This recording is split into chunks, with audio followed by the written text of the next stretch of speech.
The guards at Auschwitz went home every night. They kissed their children. They fed their dogs. They slept soundly. These weren't monsters hiding in shadows. They were accountants, teachers, fathers.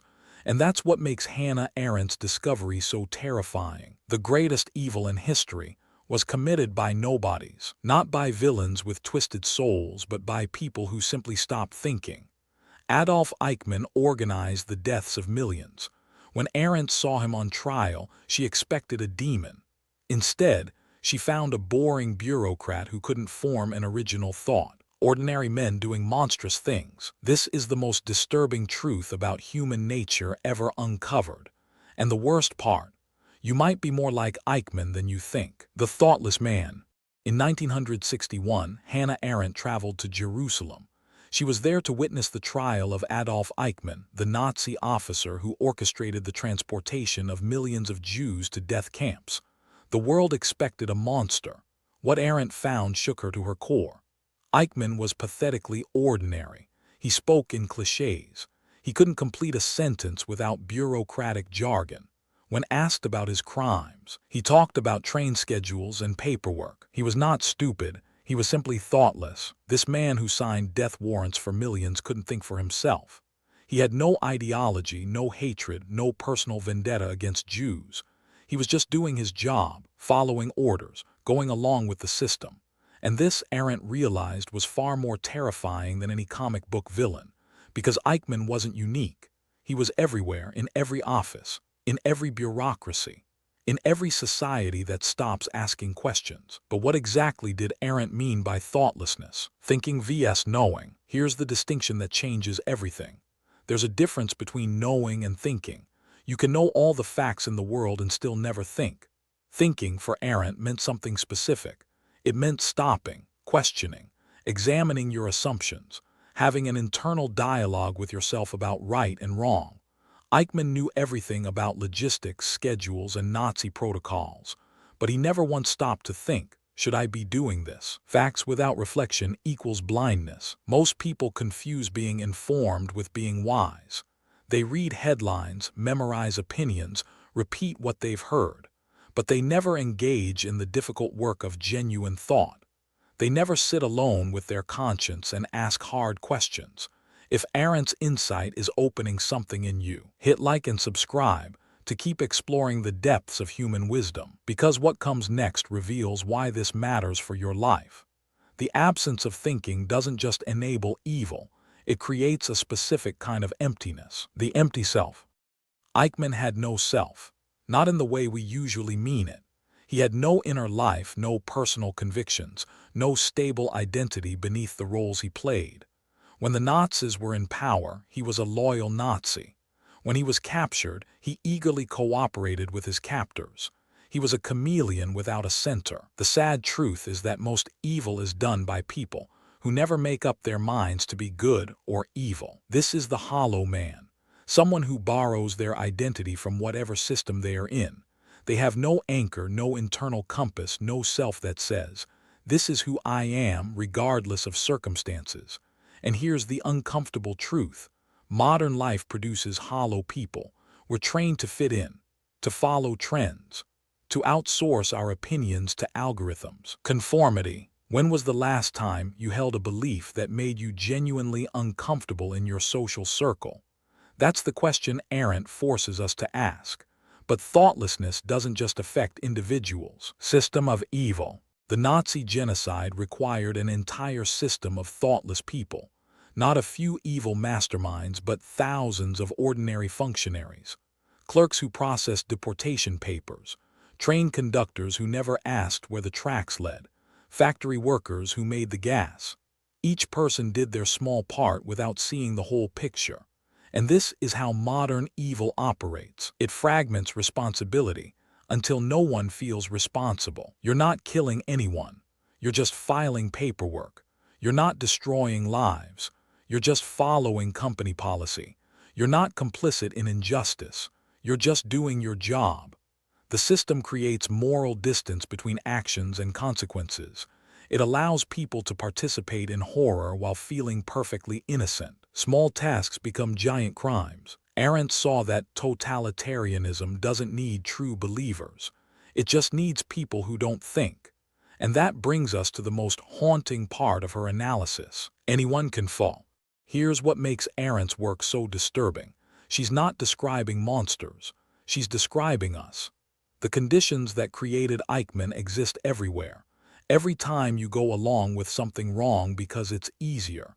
Every time you stay silent when you should speak. Every time you follow the crowd instead of your conscience. You take one small step toward the thoughtless man. The Milgram experiments proved this. Ordinary Americans in 1961 were willing to deliver what they believed were lethal electric shocks to strangers, just because an authority figure told them to. 65% went all the way. Under the right circumstances, most people will do terrible things. This isn't about Germans or Nazis.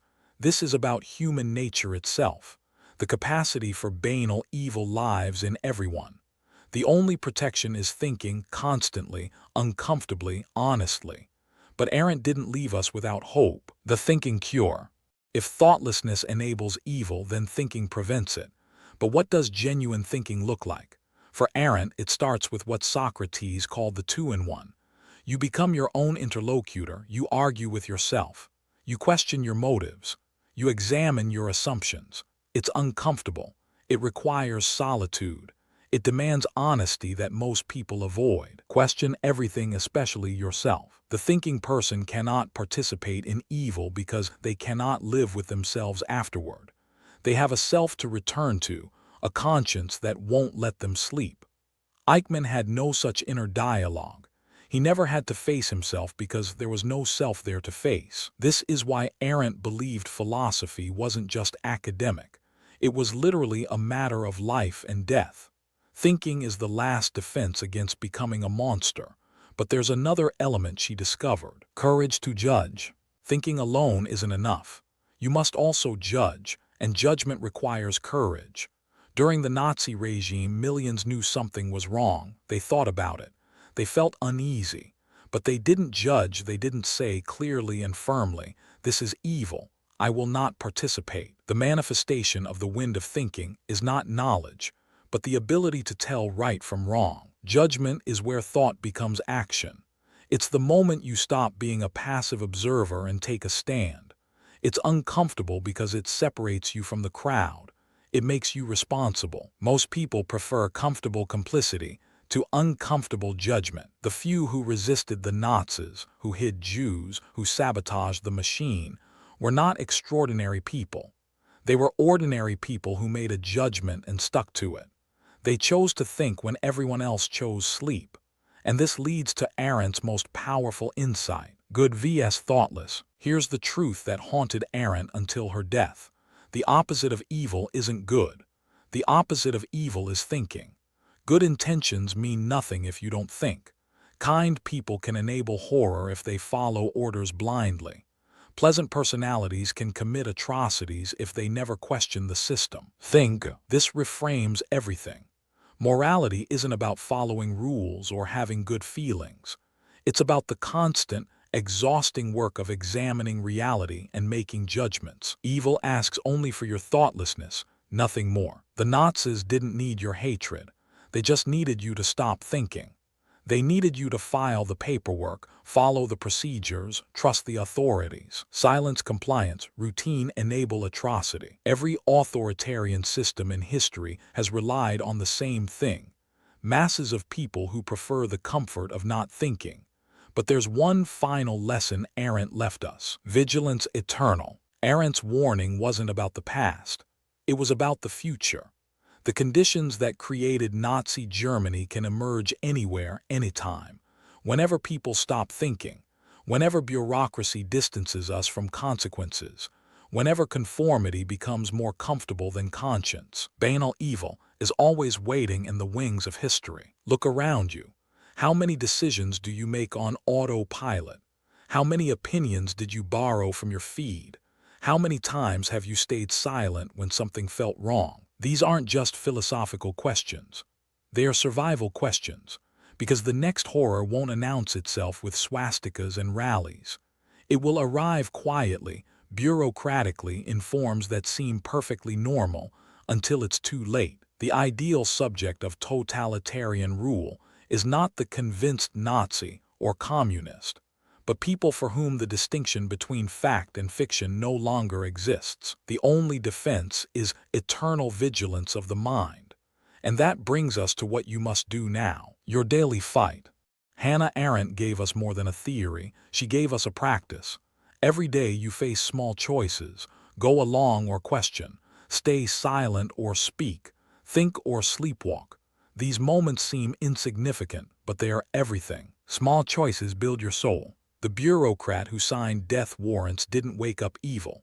He got there through 1,000 tiny surrenders of thought, 1,000 moments when questioning was inconvenient, 1,000 times when going along was easier. 1. Question what everyone accepts. 2. Sit with uncomfortable truths. 3. Judge even when it costs you. 4. Never outsource your conscience. This is your fight, not against some distant tyranny, but against the thoughtlessness that lives in all of us.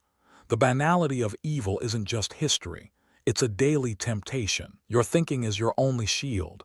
Use it every single day. Hannah Arendt witnessed the trial of a man who murdered millions and found something more terrifying than a monster. She found a nobody, a thoughtless functionary who never made up his mind to be good or evil. And in that empty man, she saw a warning for all of humanity. The greatest evils in history were committed by nobodies who refused to be persons. The guards at concentration camps were not demons. They were your neighbors, people who stopped thinking, people who followed orders, people who went along with the crowd. This is the banality of evil, and it's waiting in every society where thinking dies. Think or become the monster. Your mind is the last line of defense, not your feelings, not your good intentions. Your capacity to stop, question, judge, and take a stand even when it's uncomfortable, even when you stand alone. If you made it this far, comment, I will think to prove you're among those who refuse to sleep through history. The wisdom of the ages is yours. Use it well. If Arendt's warning opened your eyes, subscribe for more. The vault has more wisdom waiting.